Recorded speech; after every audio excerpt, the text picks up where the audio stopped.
झपटना पलटना, पलटकर झपटना लहू गर्म रखने का है एक बहाना। 1965 की 17 रोजा पाक भारत जंग के दौरान न सिर्फ पाक फजाइया के शाहीनों ने वतन अजीज के तहफ़्फ़ुज़ और बर्री फौज को फजाई सपोर्ट यकीनी बनाई, बल्कि भारत के कितने ही हवाई अड्डों को अपनी बेहतरीन टेक्निक और बहादुरी से राख का ढेर बना दिया। भारत लाख हाईटेक तैयारे खरीद ले, मगर राशिद मिनाज शहीद, MM आलम, सरफराज रफीकी शहीद, यूनुस हुसैन शहीद और सज्जाद हैदर जैसे दुश्मन पर झपटने वाले जरी शाहीन और दलेर शहबाज कहां से लाएगा? भारत 1965 ही नहीं, 27 फरवरी 2019 को भी नहीं भूलेगा। पाक फजाइया के शाहीनों ने भारत को तारीखी सरप्राइज देकर उसका घमंड खाक में मिलाया। पाकिस्तान ने 2 भारतीय तैयारों को तबाह और पायलट विंग कमांडर अभिनंदन को जिंदा गिरफ्तार किया। 7 सितंबर 1965 को 1 मिनट से भी कम वक्त के दुश्मन के 5 जंगी तैयारों को तबाह करके आलमी रिकॉर्ड बनाने वाले स्क्वाड्रन लीडर MM आलम के कारनामे तारीख में जिंदा और जावेद और यौम फजाइया का खासा हैं। जंग के hero squadron leader Muhammad Mahmood Alam ने दुश्मन के 9 जंगी तैयारे मार गिराए, जिनमें 5 लड़ाका तैयारे तो 1 ही मिनट में से कम वक्त में तबाह किए गए। 1965 हो या 2019, अददी बरतरी काम आई, न ही जदीद टेक्नोलॉजी। पाक फजाइया ने हर दौर में भारत को धूल चटाई।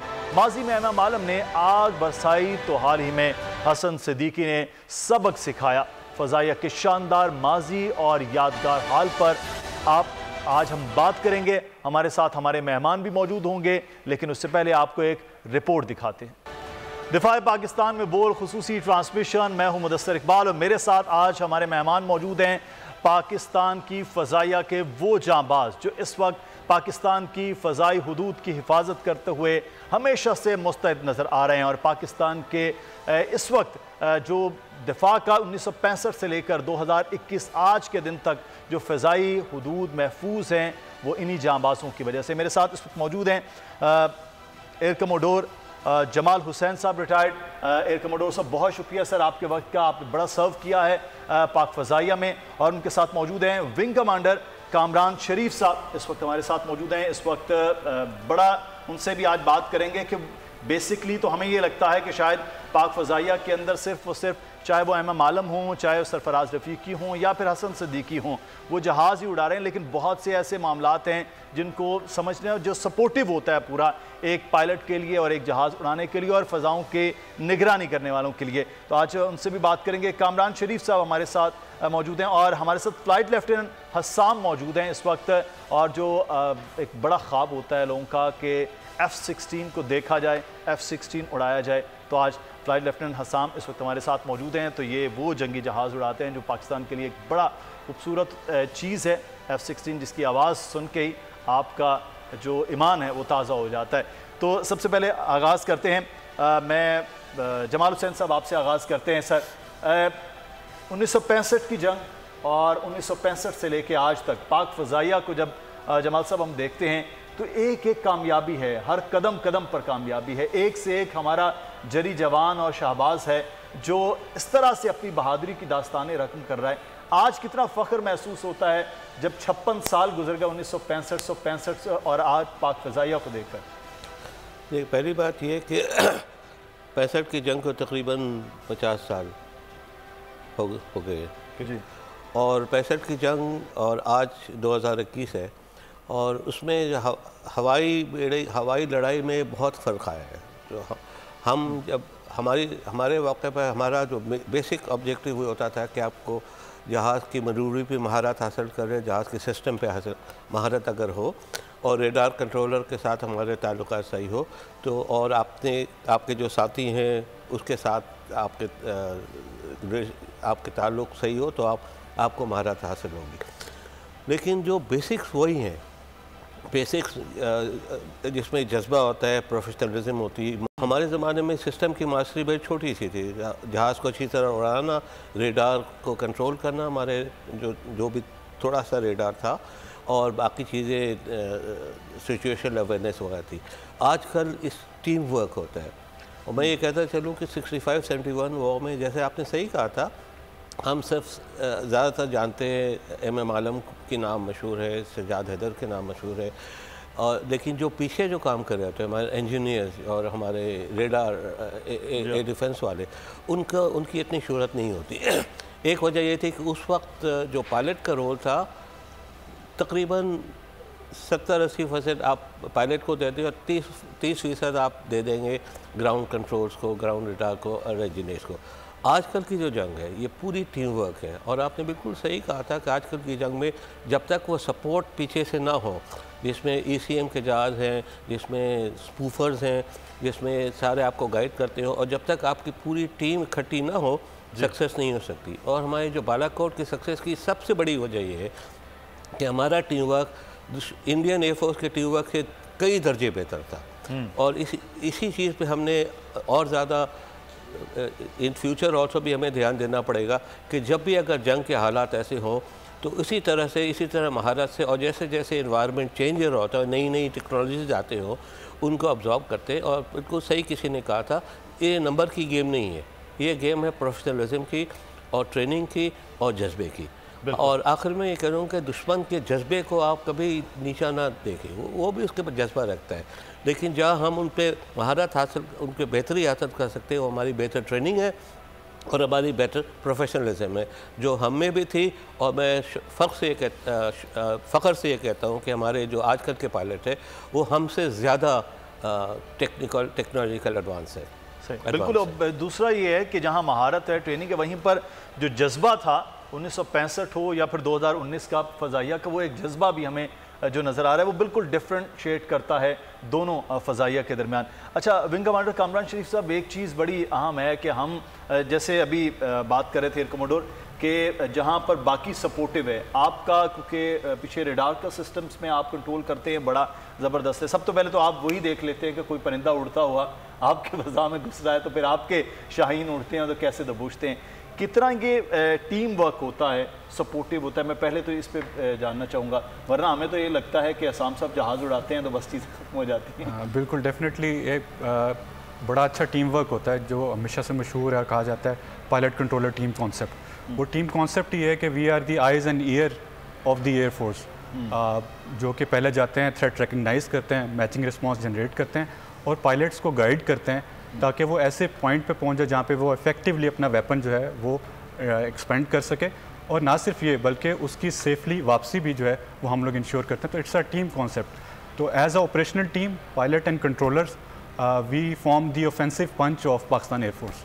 बिल्कुल। अच्छा, आपसे फ्लाई लेफ्टिनेंट आसाम, कैसा फ़ख्र महसूस होता है कि ये वो जहाज़ हैं जिन्होंने 1965 में वो पाक फ़ज़ाइया के MM आलम भी इस पर थे, सरफराज रफ़ीकी भी इस पर थे, सजाद हैदर भी इस पर थे, राशिद मिन्हास भी इसी पाक फ़ज़ाइया में थे, और हसन सिद्दीकी अभी तो आपके सीनियर वो भी इसमें थे, और आप भी इसमें हैं।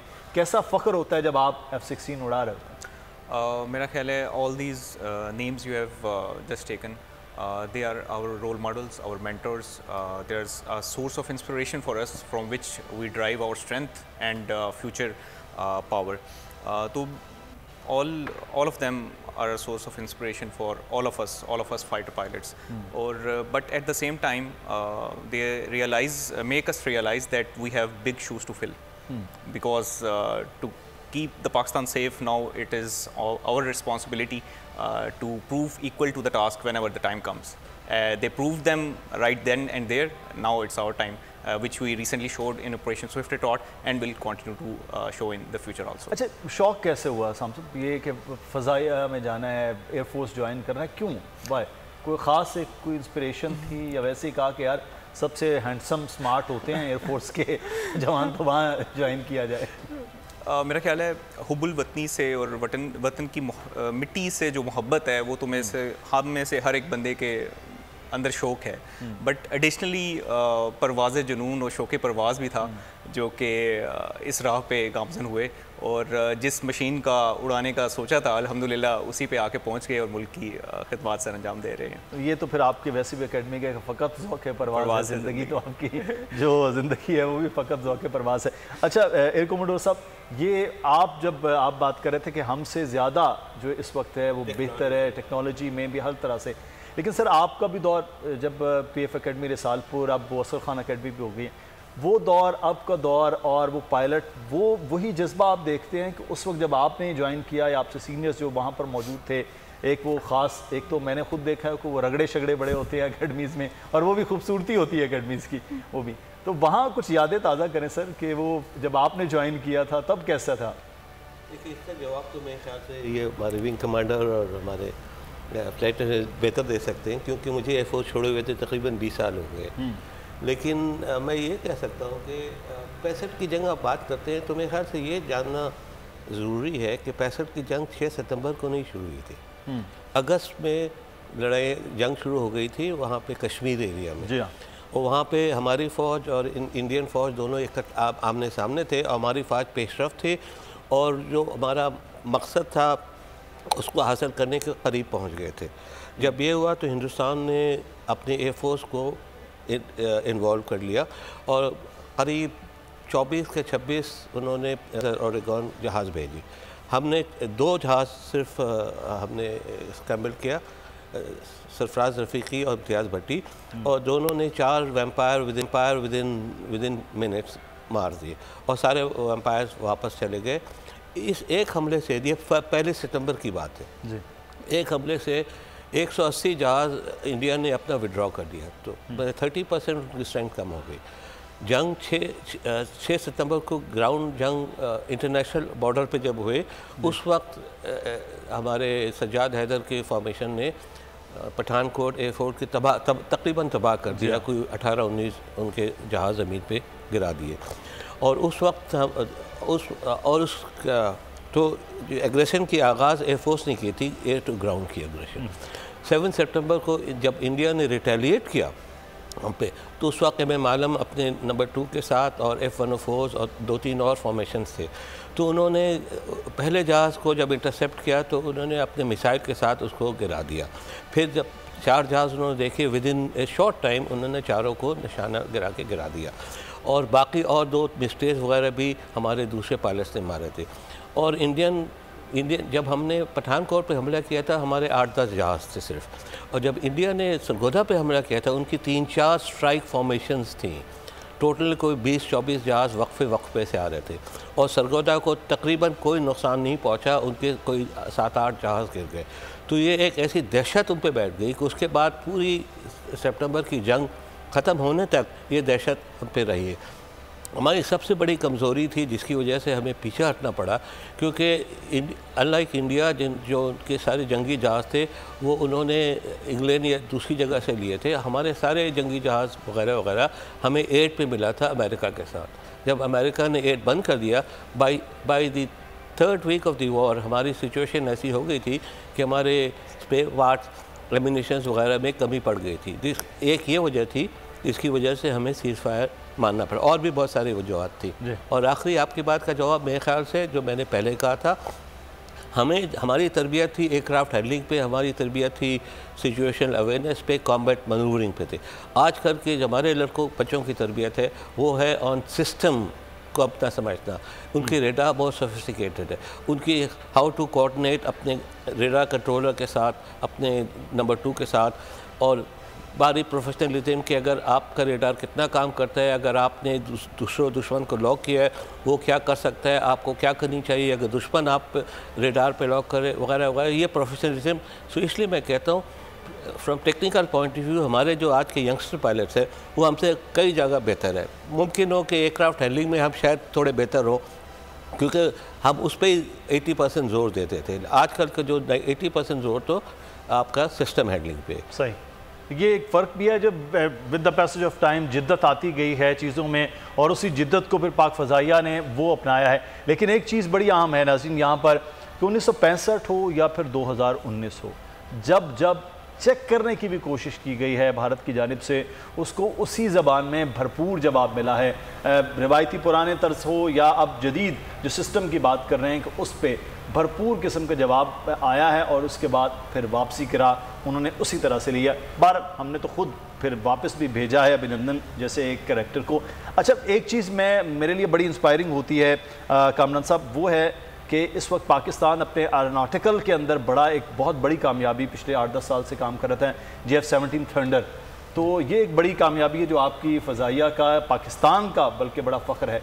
तो ये जो एक इजाफा है, आप समझते हैं कि ये कितना ज़्यादा मुमताज़ करती है, बेहतर करती है पाक फ़ज़ाइया को, जो खुद अपने इन्हिसार करके हमने ये तैयार की? बिल्कुल आप ठीक कह रहे हैं। Air force is essentially very skill intensive और टेक्नोलॉजिकल इंटेंसिव है। तो जैसे ही उसके अंदर कोई जिद्दत कहीं आपके क्रॉस द फेंस आती है तो आपने उसके साथ एट पार आना होता है। तो JF-17 की इंडक्शन डेफिनेटली हमारे लिए एक बड़ा अच्छा कदम है जो कि इस कॉम्बैट टीम को और कॉम्बैट पोटेंशियल को बढ़ाता है। और जैसा कहा जाता है you fight like you train, तो ट्रेनिंग ही है, जिस तरह वो बात कर रहे थे, ट्रेनिंग इतनी अच्छी है during the peace that we bleed less in war. The more you sweat in peace the less you bleed in war. तो definitely with the integration of JF-17, F-16 and the state of the art radar system that we operate, so definitely we are at par with our enemy, और any time we are always ready, combat ready. अच्छा, एक चीज़ मैं यहाँ जानना चाहूँगा, हमें बड़ा वो शौक़ होता था कि जब वो वीडियोस चल रही होती थी फ़ज़ाइया के, एयरफोर्स की, तो रडार के सिस्टम जब चल रहे होते थे मेरे लिए बड़े अट्रैक्शन होता था। मुझे थोड़ा सा बताएं कि कितनी ये कैपेसिटी पाकिस्तान की, जैसे आप बात करें state of the art radar system में, कि आप जो है वो कोई भी चीज़ है तो वो कैच कर रहे हैं, कि कोई भी अनयूजुअल कोई मोमेंट है उसको जो कहते हैं ना कि फ्रीडम की कॉस्ट जो है वो सर्वेलेंस है, विजिलेंस है, विजिलेंस इज द कॉस्ट। तो we as an air defence operators vigilance is assured from the north to the south in the seas. तो ऑल द टाइम जो रडार सिस्टम डेवलप हुए हैं उन्होंने, it has the ability to see across the fence at much larger ranges. वहाँ से हम threat recognise करते हैं। हमारे पास इस तरह पायलट्स होते हैं जो एयर डिफेंस अलर्ट पे होते हैं, जो within minutes they are able to take action on our call. तो ऐसा टाइम नहीं है कि कोई रात होगी, दिन होगी, ईद होगी या बारिश होगी तो वो प्रोटेक्शन नहीं होगी। Vigilance is insured 24/7। मतलब वो तो ऑटोमेटिकली है कि वो चीज़ें वो चल रही हैं। बिल्कुल, हम आपसे कुछ टेक्निकल चीज़ें भी और कुछ पाक फ़ज़ाइया के फ़ख्र पे भी बात करेंगे। हमारे साथ हमारे senior anchor person Muhammad Usama Ghazi ने भी ज्वाइन किया है लाहौर स्टूडियो से। उसामा, बहुत शुक्रिया। आज कल भी हमारे साथ आप दिफा पाकिस्तान में मुल्क की खुसूसी ट्रांसमिशन में मौजूद थे। आज यौम फ़ज़ाइया हम इस फ़ख्र के साथ मनाते हैं कि 1965 में जिस तरह से पाक फ़ज़ाइया ने अपनी अददी बर्तरी के हिसाब से बहुत कम थे और भारी एक दुश्मन को शिकस्त दी, और वो ख़ास तौर पर पंजाब के मुख्तलिफ बॉर्डर्स, मुख्तलिफ एरियाज़ मौजूद थे। आज यौम फ़ज़ाइया के हवाले से जब हम बात करते हैं तो वो एक बड़ी लंबी दास्तान है। वो सरफराज रफ़ीकी साहब के शुरू होती है और हसन सिद्दीकी साहब की जाँफशानी तक वो आकर ख़त्म नहीं हो रही है, मतलब उसकी कॉन्टीन्यूटी है। आप क्या कहेंगे सर आज के दिन? देखिए मुदस्सिर, चूँकि इस चीज़ का हमें इतना इल्म नहीं है, हमारे तो हीरोज़, हमारे गाजी आपके साथ बैठे हुए हैं और उनकी बातें सुनकर हम अपने ईमान को, अपने जज्बों को, वतन से मोहब्बत को ताज़ा करते हैं और शहदा की कुर्बानी को सराहते हैं। लेकिन ये ज़रूर है कि हम देखते हैं कि जैसे जैसे वक्त गुजर रहा है, जो फ़ज़ाइया है उसकी अहमियत बढ़ती चली जा रही है।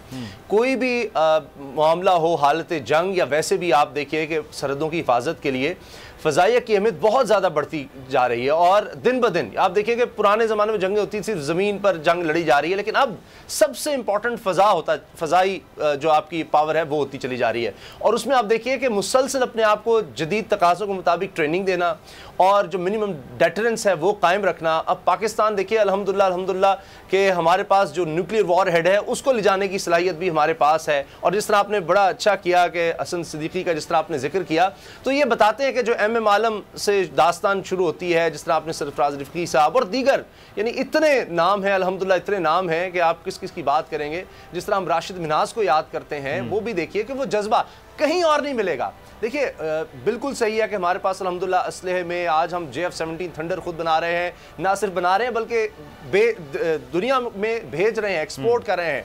ये कितनी बड़ी बात है। और मेरा ख्याल है कि इस्लामी ममालिक में चंद एक इस तरह से होंगे, पूरी दुनिया में चंद ममालिक हैं कि जो इतनी सलाहियत रखते हैं और इतने मुश्किल हालात के बावजूद। और उसके ऊपर ये कि जो हमारी ट्रेनिंग हमें नज़र आती है, जो जज्बा नज़र आता है, वो दुनिया में कहीं नहीं है। आप असलहे में तो चले कह देंगे कि जनाब फ़लाँ मुल्क भी है, किसी के पास ज़्यादा है, किसी के पास कम है, लेकिन जो जज्बा है वतन से मोहब्बत का, उस पर कुर्बान होने का, वो कहीं नहीं। और उसके साथ ट्रेनिंग आप देखिए, जब भी होता है कि दुनिया की इंटरनेशनल फोर्सेस के साथ मैं देखता हूँ कि ट्रेनिंग होती है, तो पाकिस्तानी पायलट्स जो हैं सब, तो ये मुसलसल एक प्रिपेयर्डनेस का जो अमल है, जो 1965 में जज्बा नजर आया फोर्सेस में, वो जज्बा आज भी मुझे उसी तरह ही नजर आता है।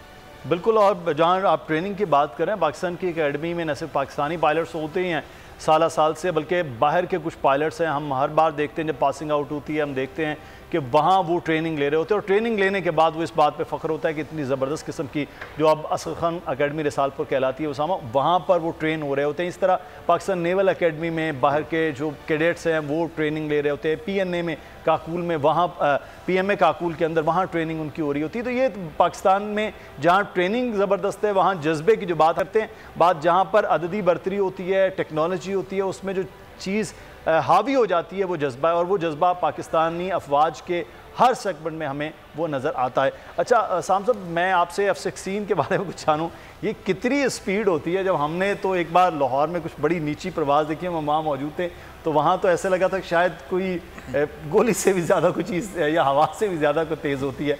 F-16 इतनी तेज़ी के साथ जाता है, आप उड़ा रहे होते हैं, क्या स्पीड होती है जब आप गुजर रहे होते हैं? और कभी कोई खौफ नहीं ऐसा है कि इतनी स्पीड से जाने? मैं तो मोटरसाइकिल तेज़ चला लूँ, मुझे डर लगने लग जाता है। बेसिकली F-16 की हवा की आवाज़ की स्पीड से दुगनी रफ्तार तक भी जा सकता है।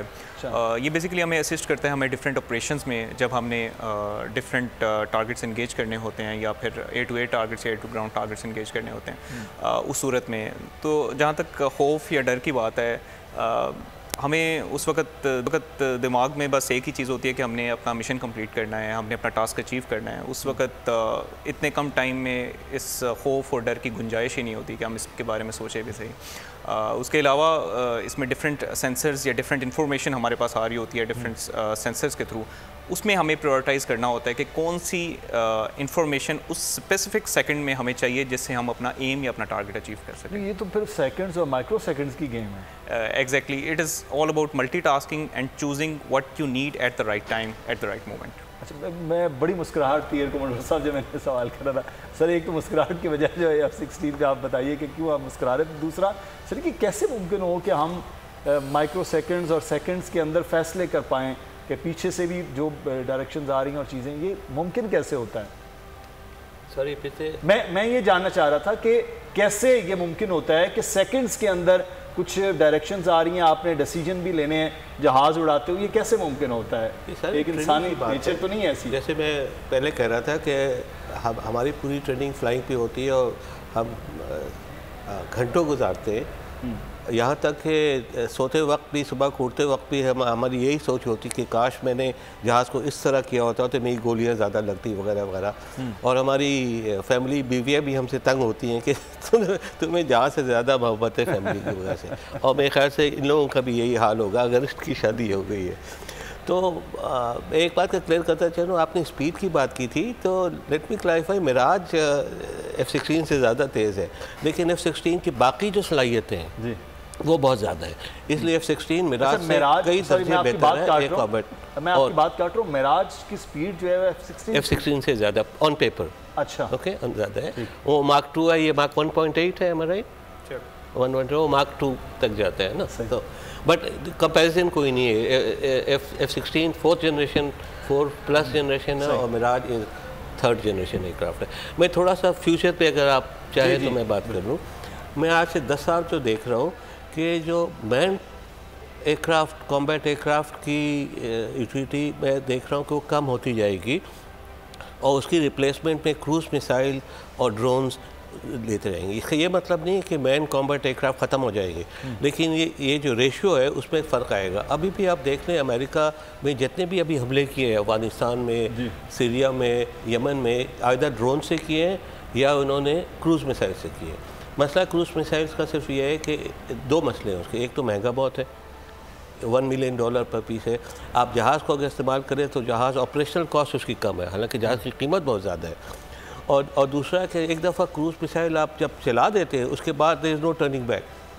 और कॉम्बैट मैन्ड एयरक्राफ्ट का ये फ़ायदा है कि आप उसको कंट्रोल कर सकते हैं, जैसे हमने किया था पोस्ट बालाकोट कि आखिर में हमने उनको कह दिया था कि निशाने पे ज़रा सा हट कर दो, ओके, लेकिन अगर आप मिसाइल फायर करते हो आपका वो ऑप्शन नहीं होता। तो ये मैं देख रहा हूँ कि आज से 10 साल बाद, और ये मुझे बड़ी खुशी है कि हमारी एयरफोर्स के हेडक्वार्टर्स, एयर स्टाफ और काबरा वगैरह इस पे बहुत ज़ोर दे रहे हैं। हमने ज़रूर प्रीडेटर्स टाइप के वो बनाने, मैन्ड एयरक्राफ्ट बनाने, मैन्ड एयरक्राफ्ट ने ये ये रोबोट्स बनाते हैं। और आजकल जो लेटेस्ट जो है जो अमेरिकन की बहुत परेशानी है, जैसे छोटे छोटे ड्रोन्स बन रहे हैं और उनकी इतनी अच्छी ऑटोमेटिक उसमें 5G जनरेशन और बहुत सारी ऐसी चीज़ें उनमें है कि वो खुद ब खुद जाके निशाना पे आप उनको प्रोग्राम करते हैं, दे गो हिट टारगेट जॉब उसको कहते हैं उनका, और वो इतने महंगे भी नहीं है। तो वो देख रहे हैं कि स्वॉर्म अटैक आपने 50-60 भेज दिया, आपके एयरक्राफ्ट कैरियर वगैरह वगैरह वो ख़तर में आ जाते। ये मैं देख रहा हूँ, ये फ्यूचर है और इस तरफ मैं कैमरा वगैरह को जाते देख रहा हूँ। और जब ये जाएंगे तो फिर जंग इसी तरह होगी पाकिस्तान और इन सब। वो तो with the passage of time चीज़ें चेंज होती रहीं, जैसे आप थे, आपसे सीनियर्स थे, उसके बाद जूनियर्स, फिर आज का दौर है। तो ये तकरीबन 5 to 6 जो डेकेड्स का दौर गुजरा है उसमें बड़ी जिद्दत आती रही है। और जैसे आप कह रहे हैं, फरमा रहे हैं कि 10 साल बाद मैं ये देख रहा हूँ तो पाकिस्तान में फिर कामरा उसी तरफ जाता हुआ नजर आएगा और अगले 10 साल बाद हमारे साथ लोग मौजूद होंगे, आप इंशाल्लाह अल्लाह ताला सेहत ज़िंदगी में मौजूद होंगे, तो हम उसी चीज़ों को देखेंगे कि हम 10 साल पहले ये चीज़ कर रहे थे। अच्छा, मैं एक चीज़ आपसे जानना चाहूँगा कामरान साहब कि ये जब आप इकट्ठे मतलब जब अकेडमी में आते हैं, कुछ GDP में आ गए, कुछ इधर आ गए, कुछ टेक्निकल चीज़ों में आ गए, तो ये उस वक्त क्या ये चीज़ें होती हैं? कुछ चूज़ होता है कि मैं इस तरफ जा रहा हूँ, मैं इस तरफ नहीं जा रहा हूँ, ये अपनी कुछ स्पेशलिटी की जानिब होता है, या ये कोई ज़बरदस्ती वाला मामला, ये क्या है? नहीं, ये एज़ पर चॉइस होता है। डिफरेंट क्राइटेरियाज होते हैं जिसकी बेस के ऊपर आप डिफरेंट फील्ड्स में, डिफरेंट ब्रांचेस में चले जाते हैं। तो जो डिफरेंट ब्रांचेस में जाते भी हैं, दे डू रिकग्नाइज कि उनकी कितनी इंपॉर्टेंस है, because being in the operational team, तो it is one and the same thing that you are fighting for the cause which is a bigger cause. उसमें certain type of medical criterias होते हैं, certain types of different criterias होते हैं test के, जो कि आपको bifurcate करते हैं different branches में। whereas obviously the complexity of war, aerial warfare has increased manifold, ठीक है, जिसमें बहुत सारे सपोर्ट एलिमेंट्स आएंगे। जिस तरह हम लोग फोर्स मल्टीप्लायर हैं किसी भी वॉर के अंदर, कि अगर 1+1 इज इक्वल टू हम 11 करते हैं, किसी वॉर में अगर हम हों तो उसके रिजल्ट ये नहीं होंगे, ये होंगे। तो ये as operational team we all recognise the importance of each other. वो तो उस पर तो है ही नहीं, कोई दो राय नहीं है। अच्छा, लेकिन एक चीज़ मैं यहाँ पर आपसे जानना चाहूँगा, आपको एकेडमी में मतलब जाने का शौक़ कैसे हो? और कोई काम किया जा सकता था? ये मुश्किल काम है, न दिन है न रात है, ना खुदा न खासा जब इमरजेंसी होती तो आपकी तो ईद भी नहीं है ना, इसी तरह से ड्यूटीज़, बल्कि हमारे तो दोस्त ईद के दिन पूछे तो हम यार आज है और कल है और इस तरह जैसे मीडिया में छुट्टी है। तो ये क्यों चूज़ किया आपने इधर फोर्सेस में आने का? जैसे शुरू से ही बचपन से शौक़ था, जिस तरह 6 और 7 सितंबर की एग्जीबिशन हुआ करती थी पहले बेसिस पे, तो उस पर जब आप फाइटर एयरक्राफ्ट को देखते हैं, उसकी एक्सक्लूसिवनेस है, एक फैसिनेशन है। तो ये obviously I wanted to be in the blue और हमेशा से फोकस इसी पर रहा। That's why I joined Pakistan air force. और अब भी बड़ा फ़ख्र महसूस करता हूँ मैं अपने आप को, और शुक्रमंद अल्लाह ताला का शुक्रगुजार भी हूँ कि इस प्रोफेशन का हिस्सा हैं, symbol of pride for the nation which is Pakistan air force. तो कैसा लगता है कि जब आपको बैसियत पाकिस्तानी फोर्सेस में शमूलियत हुई है, तो जज्बा होता है कि इंसान का मुल्क की खिदमत करना और मुल्क के लिए जान देना, कैसा ये एक जज्बा है जो आने वाले जो नौजवान हैं वो सोचते हैं? जब हम ये देखते हैं कि यहाँ कराची, लाहौर, इस्लामाबाद में मुख्तलिफ शहरों में लाइनें लगी होती हैं बच्चों की ISB के एग्ज़ाम्स देने के लिए, ये क्या जज्बा है और क्या गाइड करेंगे? ये जज्बा जो है ना पाकिस्तान के मेरे ख्याल में हर फर्द में है। That is why it is the one of the biggest volunteer service Pakistan arm forces, इसमें वॉलंटरली लोग इतना आना चाहते हैं, बिकॉज वरना बहुत से मुल्कों में तो ज़बरदस्ती जाते हैं। तो इसलिए बड़ी ही आप मुल्क की खिदमत के जज्बे से सरशार होते हैं। ये एक लेगेसी है जो कि चलती आ रही है, हमारे शोहदा ने अपनी अपनी जानें दे दी, तो एक लेगेसी है कि to defend your motherland, this is one of the sacred thing जो कि आप करना चाहते हैं। That is why people aspire to come in to arm forces, उसी जज्बे के साथ कि अगर हमारे शोहदा ने अपनी जान की कुर्बानी का दरेग नहीं किया इस मुल्क की सालमियत पे आँच ना आने के लिए, तो वाई नॉट वी। तो इट्स अ बिगर कॉज और बिगर जज्बा है, स्पिरिट है, जो कि मेरे ख्याल में हर पाकिस्तानी के दिल में। बिल्कुल, और ये जज्बा जो है, मैं इब्तिदा में कह रहा था, ये डिफ्रेंशिएट करता है। तो हम ये अगले आने वाले जो बहुत सारे दोस्त हैं हमारे, बहुत सारे जूनियर्स हैं, जिससे पूछा जाए वो आर्म फोर्सेस में जाना चाहता है, बहुत सारे लोग जो है वो जहाज़ आपकी तरह F-16 उड़ाना चाहते हैं, F-17 उड़ाना चाहते हैं, क्या कहेंगे, गाइड क्या करेंगे? क्या बुनियादी एक चीज़ है, एक तो जज्बा है, वतन से मोहब्बत है, ये तो करना ही करना उनके अंदर आएगा, तो फिर आगे क्या चीज़ है जो उनको फॉलो करना है? मेरे ख्याल से you don't have to follow the flow, you have to be the flow. You take the first step in the right direction and then of course अल्लाह की मदद आपके रास्ते में आएगी और आपका रास्ता हमवार करके आप उस जगह पे पहुंच जाएंगे. मेरा ख्याल है हमारे लिए इम्पोर्टेंट ये है कि we drive our strength from the crowd, from the Pakistani people actually. When we are sitting there inside the cockpit fearless to face any eventuality, हमें पीछे पता होता है कि हमारी कौम, हमारा मुल्क, हमारी मानें, हमारी बहनें सब हमारे साथ हैं, हमारे साथ खड़े हैं. तो उस वक़्त फिर उस कॉकपिट में जो डर और खौफ है वो ख़त्म हो जाता है, वो बहादुरी और जज्बा ईमान और इसमें कन्वर्ट हो जाता है. तो मैं बस ये कहना चाहूँगा कि इसी तरह सपोर्ट करते रहें, हमारे साथ रहें और इंशाल्लाह हम मुल्क कौम को हमेशा इसी तरह will protect every inch of the Motherland. कौम तो आपके साथ है जी, हमेशा से साथ है, पिछले 74 साल से आपके साथ है और बल्कि हमेशा कौम की सपोर्ट होती है और आपकी ताकत वो बन जाती है. अच्छा, मैं चाहूँगा कोई ऐसा वाक़या जो ज़बरदस्त आपको याद होगा, आप F-16 उड़ा रहे हैं तो कैसा मज़ेदार कोई चीज़ है जो आज तक याद रहती है कि अपने दोस्तों से शेयर करते हैं, अपनी टीम्स में शेयर करते हैं आप, वैसी चीज़? जब ये ऑपरेशन स्विफ्ट टॉर्ट था तो हम डिफरेंट फ़्लाइट्स वगैरह करते थे अपने मुल्क कौम की हिफाजत के लिए, कैप्स वगैरह देते थे अपने बाउंड्री में, ताकि कोई जहाज़ इस तरह का दुश्मन की तरफ से हमारी हिफाजती जो एरिया है उसके अंदर ना आ सके. तो उस दौरान ना दिन और रात की फ़्लाइंग चल रही होती थी, आपको कुछ खबर नहीं होती थी. तो एक इसी दिन ऐसी रात का ही एक था, हमारे इर्द गिर्द बादल थे but still we were doing our caps. In that moment I saw on the ground lightning of different villages and different roads where cars were passing by. मैं देख रहा था कि उस वक्त जहाज़ में खामोशी सी होती है, आप अकेले कॉकपिट में बैठे होते हैं इतनी 1000 फुट की बुलंदी पे. तो तब आपके दिल में ख्याल आता है कि ये लोग जो आराम से अपना दिन और रात गुजार रहे हैं, I am responsible for their safety. तो ये एक बहुत रिस्पॉन्सिबल आपको फीलिंग आती है कि you are the first line of defence and anyone who has to get into the Pakistan will have to go through you. तो वो फिर जज्बा जब आपके अंदर आता है तो फिर आप दिन रात एक करने के लिए तैयार हैं अपने मुल्क को कौम के लिए. ये एक बड़ी खूबसूरत जो है वो जज्बा है और यही आप फ़ज़ा में थे और आपको सपोर्टिव जो है वो पीछे विंग कमांडर पूरी टीम्स जहाँ भी वो लोग वो देख रहे थे. तो ये कंडीशन आपकी भी रही उन्हीं दिनों में, दिन रात बैठे हैं. मैं इसी बात को, मुझे कुछ अशार याद आ रहे हैं. जी जी. हम धूप में मानिंदे दीवार खड़े हैं, कुछ साया नशीनों से बहरहाल बड़े हैं, सो जाओ अजीज़ों के फसीलों पे हर एक सिम, हम लोग अभी ज़िंदा व बेदार खड़े हैं.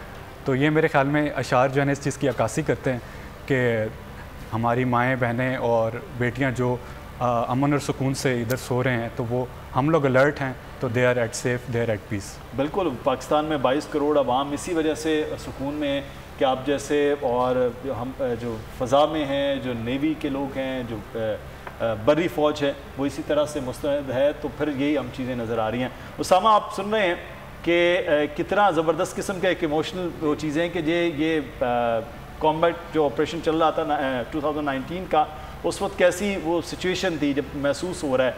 तो हमें बड़ा सुकून होता है. उसामा गाजी लाहौर में बैठे हुए हैं, मुदस्सिर इकबाल कराची में बैठे हुए हैं कि यार हमारी फ़ज़ाएँ भी महफूज हैं, हमारे जो समंदर हैं वो भी महफूज हैं, हमारी जो सरहदें हैं वहाँ भी मुस्तनद किस्म के हमारे खड़े हुए हैं जवान, और किसी किस्म की कोई भी हरकत है उसका भरपूर जवाब होता है. ये एक बड़ा फ़ख्र है बैसियत पाकिस्तानी आपको और मुझे. कोई शक नहीं मुदस्सिर, और हमें इन चीज़ों का एहसास फिर ये दिन दिलाते हैं, इनकी बातें दिलाती हैं. यकीन करें कि ये हमारे कैमरे बड़े ज़बरदस्त हैं, लेकिन वो जूम इन बहुत करना पड़ेगा. मेरे रोंगटे खड़े हो चुके हैं. मैं आपको बता रहा हूँ कि ये बात सुन करके, जिस तरह जब पायलट फ़ज़ा में वो मुझे याद हैं वो लम्हे कि हम बड़े बेचैन थे कि ये क्या होगा, किस तरह से ये हमारे ऊपर अटैक करने की कोशिश की भारत ने, जिस तरह हमने अब उसका जवाब दिया. उसके बाद भी माहौल काफ़ी अरसा तक बड़ा टेंस रहा. तो जिस तरह इन्होंने बताया, बड़ी खूबसूरत बात, यानी इंसान वो महसूस कर सकता है कि आप जा रहे हैं और नीचे लाइट्स हैं, इन रोशनियों की हिफाजत करनी है, और यहाँ जो लोग गुजर रहे हैं ये बुझने नहीं देनी ये रोशनियाँ. तो उसके लिए आपको दुश्मन बिल्कुल महसूस हो रहा है कि दूसरी तरफ है, कभी भी वो कोई अटैक कर सकता है. तो वहाँ आप जो जिस जज्बे के साथ फ्लाई कर रहे होते हैं वो कमाल यानी क्या कहना चाहिए, सादा से सवाल मेरे जहन में आते हैं हमेशा से। एक तो नरेंद्र मोदी का वो जुमला कि जी हमारे पास ये राफेल होता तो हमारी इतनी दुर्गत ना बनती, हमारा इतना बुरा हाल ना होता।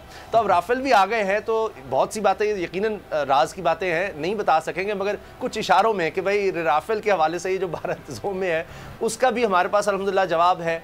और ये जिस तरह हर दफ़ा ये भारत को जो मुंह की खानी पड़ती है उसके बाद ये बाज नहीं आता, तो उस वाले से मेरे ज़हन में ज़रूर सवाल आ रहा है कि जी ये राफेल का बड़ा वहाँ चर्चा है, हमारे पास अल्हम्दुलिल्लाह उसका भी जवाब है। बिल्कुल। अच्छा, एयर कमोडोर साहब से बात कर लेते हैं। सर, ये राफेल का वहाँ बड़ा चर्चा है, तो ये राफेल जो है वो क्या है? देखिए, एक क्लैरिफिकेशन मैं करना चाहता हूँ हमारी पब्लिक के लिए कि ऐसा नहीं है कि पीएफ कोई भी पीस टाइम में कोई भी इंट्रूजन हो जाए उसको पीएफ रोक सकती है। ये नामुमकिन सी बात है, अमेरिका भी नहीं कर सकता। हाँ, इमरजेंसी में आपके 24/7 आपके एयरबोर्न होते हैं, जहाज़ पेट्रोल पे होते हैं और AEWC हमेशा मौजूद होती है, लेकिन पीस टाइम में आप अगर कोई पेनिट्रेट करता है, हमारा जो ईस्टर्न इलाका है वहाँ तो हमारी 24/7 हम रेडार से देखते रहते हैं, लेकिन AEWC हम सिर्फ इमरजेंसी में उड़ाते हैं। और हमारे जो जहाज़ फाइटर एयरक्राफ्ट जो होते हैं, कॉम्बैट एयरक्राफ्ट, उनको 5 to 7 to 10 मिनट्स लगते हैं वहाँ जाने पे जहाँ से इंट्रूजन हो। तो इससे यह है कि अगर हिंदुस्तान कल हम पे अचानक हमला करना चाहे, जिस तरह उन्होंने बालाकोट में किया था, छोटी पेनिट्रेशन के साथ वो कर सकता है। और लेकिन उसके जवाब में अगर हम जवाब देना चाहें तो राफेल हो या ना राफेल हो या S-400 जो उन्होंने अपने डिफेंस सिस्टम लगाया वो भी हो, हमारे पास इतने सारे ऑप्शंस हैं, हम उनको बहुत जगह और उनको इससे भी ज़्यादा नुकसान पहुंचा सकते हैं। आखिर में मैं कहना चाहता हूं कि हमारे अल्टीमेट डिटरेंस हमारे न्यूक्लियर वेपन्स है, अल्टीमेट डिटरेंस। लेकिन हमारे जो कन्वेंशनल फोर्सेस, उनको हमने इतना तैयार रखना है कि हमारा न्यूक्लियर थ्रेशोल्ड इतनी ऊंची होनी चाहिए कि हमें न्यूक्लियर डिटरेंस की तरफ जाने की नौबत ना आए। लेकिन हमने हिंदुस्तान को ये ज़रूर बताना है कि अगर तुमने एक हद क्रॉस की और हम तुम्हें नहीं रोक सके तो तुम्हारा वही असर होगा, जो तुम तबाह हो जाओगे, हमें जो होगा सो होगा वो दूसरी बात है, लेकिन तुम नहीं बचोगे। This is the actual deterrence. और यही चीज़ है एयर कमोडोर साहब के, वो आज तक जो है वो अपनी उसी लाइन में है। कोई शरारत तो ज़रूर है, सिर्फ चेक करना है कि अच्छा मिग की क्या औकात है। राफेल ज़रूर उनके पास है, लेकिन मुझे एक जुमला उन्हीं दिनों में जब ये राफेल ख़रीदे के बड़ा अच्छा याद आया हमारे मार्शल साहब को। उनका ये कहना था कि राफेल जो है वो जज्बों से उड़ाए जाएंगे, F-16 जज्बों से उड़ाए जाएंगे। अगर मिग नहीं आप उड़ा सकते तो राफेल भी नहीं उड़ा सकते। हमारे प्रोग्राम बहुत ऑप्शन है, बिल्कुल भी बात करें तो ये एक बड़ी चीज़, जैसे आपने कहा कि राफेल हो या ना राफेल हो, ऑप्शन बहुत है। हम बहुत सारी चीज़ें हम ओपनली बात नहीं कर सकते, लेकिन ऑप्शंस तो बहुत है हमारे पास। हाँ, बहुत सारी चीज़ें उसमें वो कर रहे होते हैं। अच्छा, ये जब ये कोई भी चीज़ होती है, जैसे आपने अभी एक बात की थी कि क्रॉस द बॉर्डर भी हम देखते हैं कि जिस तरह से चीज़ें होती हैं, हम भी उसी तरह से अपने आप को वो कर रहे होते हैं। तो क्या जितना भी इसमें हम ये देखते हैं कि एरिया पाकिस्तान में है, तो पूरे का पूरा हमारा ईस्टर्न बॉर्डर जो है वो आपके रेडार्स उन चीज़ों पर हम वक्त होता है कि किसी भी वक्त, और कितनी दूरी होती है कि आप चीज़ों को वो देख सकते होते हैं? हम माशाल्लाह हमारा जो ईस्टर्न बॉर्डर है it is well lit up. तो एयरफोर्स की जो स्पीड, रीच और फ्लेक्सिबिलिटी है, that enables us to fight off ward off any of the aerial threat that we encounter. तो even across the fence into India we are able to monitor the IAF flying. हम उनके patterns देख रहे होते हैं, threat recognition देख रहे होते हैं। अगर कोई इविल इंटेंट हो तो हम ऑल द टाइम मॉनिटर कर रहे हैं। All the time our people are there, air defence operators are there in the air, on the ground, they are always monitoring. तो कोई भी इस तरह का थ्रेट हो तो उसको हम मैचिंग रिस्पॉन्स जनरेट करते हैं in the form of the aircraft that we have on the ground और या in the air that are available. तो वो हम उसका मैचिंग रिस्पॉन्स, जिस तरह वो सर ने बात की कि कोई भी इंट्रूजन हो सकती है, उसका जवाब आप दे सकते हैं। इंट्रूजन होती है, टेक्स टाइम, उसका रिस्पॉन्स जनरेट होता है। इसी तरह हम लोग भी इंट्रूजन कर सकते हैं किसी भी सिस्टम के अंदर, लेकिन आप ये होना चाहिए कि उसकी एंड ऑफ वॉर स्टेट आप क्या अचीव करना चाहते हैं। अगले दिन जब आपका दूसरे का रिस्पॉन्स आएगा, क्या आप सस्टेन कर पाएंगे? जिस तरह हमने किया 27 को, इतना बिफिटिंग रिस्पॉन्स था कि IAF को वो अपनी पहली गलती जो है वो महंगी पड़ गई। तो इसी तरह अभी दी पावर बैलेंस शिफ्ट होता रहता है थोड़ा बहुत। राफेल, F-16, Su-30 था पहले, लेकिन it is always the man behind the gun that fires. तो ह्यूमन रिसोर्स की अच्छी डेवलपमेंट और अच्छी ट्रेनिंग ही है जो कि हमें मुमताज़ करती है in any of the fight in any of the arena. बिल्कुल। अच्छा उसामा गाजी साहब, ये देख लेंगे अगर वो मिग है तो कोई अभिनंदन उड़ा रहा है, तो यहाँ से JF-17 कोई हसन सिद्दीकी उड़ा रहा है, तो सर फ़र्क ये होगा उसामा गाजी साहब जैसे एयर कमांडर साहब कह रहे राफेल हो या ना हो, तो ये एक चीज़ है उसामा साहब। जी बिल्कुल, और देखें कि यही चीज़ें हमें याद दिलाती हैं कि अल्लाह ताला का कितना हम पर फजल और करम है कि आप देखिए कि कई ममालिक कतर की मिसाल ले लें, सऊदी अरब है, यूएई, बहुत से ममालिक आपको मिल जाएंगे जो पाकिस्तानी पायलट से ट्रेनिंग अपने पायलट्स को दिलवाते हैं। और मैं भी देख रहा था गालिबन तुर्की में मशक़ें हुई हैं, दीगर ममालिक में मशक़ें हुई हैं, तो वहाँ पर पाकिस्तानी पायलट्स जब जाते हैं तो वो एक दूसरे से एक्सपीरियंस भी जिस तरह से शेयर होता है, तो वहाँ भी सबसे ज़बरदस्त, सबसे मुमताज़ हमें पाकिस्तानी पायलट्स नज़र आते हैं। तो ये एक बहुत बड़ी बात है, बहुत कि हर जगह पर एक तो हर मुल्क का फ़ख्र होता है कि जी कहाँ से ट्रेन होना है। अभी आप देख लीजिए जो अफगानिस्तान की फौज का हाल हुआ, वो भारत से जाकर ट्रेनिंग लेते रहे और क्या उनका हाल हो गया, वो सबके सामने ही है, वो लड़ भी नहीं सके, उसमें हम डिटेल में नहीं जाते। लेकिन जब आप देखते हैं कि क्या परफॉर्मेंस है, मैंने ये देखा, हम तो इस तरह नहीं, हम तो कोई गाजी उस तरह नहीं है, नाम के गाजी ज़रूर है लेकिन हमने कोई जहाज़ नहीं, लेकिन हम पढ़ते हैं तो उसमें नज़र आता है कि ये देखा जाता है कि किस कौम ने किस तरह परफॉर्म किया है या किस जहाज़ ने किस तरह परफॉर्म किया है, कि उसके बाद फिर उसकी मांग भी बढ़ती है। तो हमारे पायलट्स के हवाले से कहते हैं ट्रेनिंग दिलवानी है अपने पायलट को, जी पाकिस्तानी पायलट से दिलवाओ, जिस तरह वो कर चुके हैं। एम आलम अगर 1 मिनट में जनाब 5 जहाज़ उन्होंने गिरा दिए, वर्ल्ड रिकॉर्ड कोई नहीं कर सका। और उसके बाद जिस तरह से ये सारा अभिनंदन वाला वाक़या हुआ है हसन सिद्दीकी, तो वो कहते हैं इनके पास ऐसे ज़बरदस्त पायलट्स होते हैं तो इनसे ट्रेनिंग। तो ये पाकिस्तान के लिए बहुत फ़ख्र की बात है कि पूरी दुनिया में पाकिस्तान की एयरफोर्स अपनी ट्रेनिंग के लिहाज से, अपने जज्बे के लिहाज से जानी जाए, तो ये मैं समझता हूँ कि कमाल है। और एक चीज़ ये, जिस तरह भी बता रहे थे एयर कमांडर साहब, 5 से 7 मिनट जो है रिस्पॉन्स टाइम होता है, लेकिन एक पायलट के पास मैं जानना चाहता हूँ कितना वक्त होता है कि उसको जब कहा गया कि चले आपने जहाज़ में फ़ौरन पहुँचना है, तो कितना वक्त होता है कि जहाज़ फिर फ़ज़ा में होता है? चलें ये सब बताएंगे सर, कितना आपको यहाँ से आ गया है जो है विंग कमांडर साहब की जानिब से कि ये चीज़ें, तो कितना टाइम होता है आप वहाँ से अपने जहाज़ 16 में और पहुँचने के लिए? ये मैं बताना चाहूँगा, हम एयर डिफेंस अलर्ट्स पे होते हैं और हमारी डिफरेंट ड्यूटीज़ होती हैं।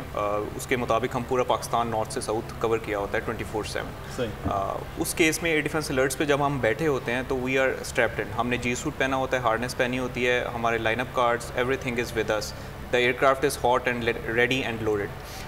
तो उसमें बस हमें रिंग का इंतज़ार होता है कि मतलब कि कोई भी एक इंट्रूजन हमने डिटेक्ट की है, जो कि कोई भी एयर डिफेंस अलर्ट से हमें पता चली है, तो हमने उसमें मिनिमम टाइम में एयरबॉर्न होना होता है। उसमें बस हमारे पास इतना ही टाइम होता है कि हम अपने जहाज़ को ऑन कर सकें, उसकी एवियोनिक्स वगैरह ऑन कर सकें, और सिर्फ उसके अंदर बैठ के तो विद इन मिनट्स हम फ्लाइट में एयरबॉर्न हो सकें। वो तो सेकंड्स में आप वहाँ से, वो जब हम वीडियोस में देखते हैं वो भागते हुए वहाँ पहुँच रहे हैं और सेकंड्स में वो चल रहा है, तो मिनट में वो जहाज़ फिर वो फज़ा एग्जैक्टली वो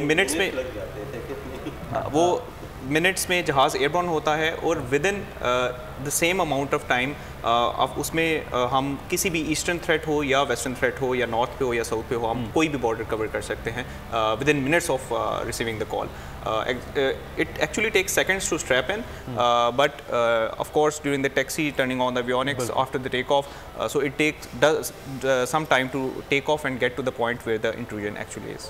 बिल्कुल, वो है कि जैसे वो आप फरमा रहे थे कि वो जो 7 से 8 मिनट का वो एक टाइम होता है, तो उसमें ये सारा टाइम पूरा जो है वो मिला के वो है। लेकिन जी मुझे याद है जब हम मिराजेस में थे और F-16 सब शुरू में आए थे, तो हमारा स्क्रैम्बल टाइम बैठे हुए थे, 2 स्क्रैम्बल होते, एक कॉकपिट में बैठे हुए जी, कॉकपिट से हम 2 मिनट में एयरबोर्न हो जाते थे। लेकिन जगह आप हट के अंदर बैठे हैं, वहाँ हमें 3-4 मिनट्स का हमें दिया जाता है, 4 मिनट एयरबोर्न हो जाते। लेकिन इंट्रूजन कितनी दूर हुई है? अगर इंट्रूजन 60 किलोमीटर दूर हुई है तो आप 60 किलोमीटर लगे, वो 5-6 मिनट तो लगेंगे वहाँ पहुँचने में। इसलिए मैं कह रहा था कि डिपेंडिंग ऑन थिंग्स 5 से 10 मिनट लग जाते हैं। और अगर दुश्मन इस कदम का हमला करना चाहे, जैसे बालाकोट में किया था, जल्दी से आकर छुप कर मार कर, निशाना भी सही नहीं लगाया उसने, और जब जैसे ही PF स्क्रैम्बल हुए घबराहट में भाग कर चला गया, वो कर सकता है, उसने किया था बालाकोट में, अभी भी कर सकता है, लेकिन उसका जवाब हम दे सकते हैं। आखिर में ये मैं कहना चाहता हूँ कि ये आप राफेल को अंडर एस्टिमेट ना करें, वो बहुत अच्छा जहाज़ है।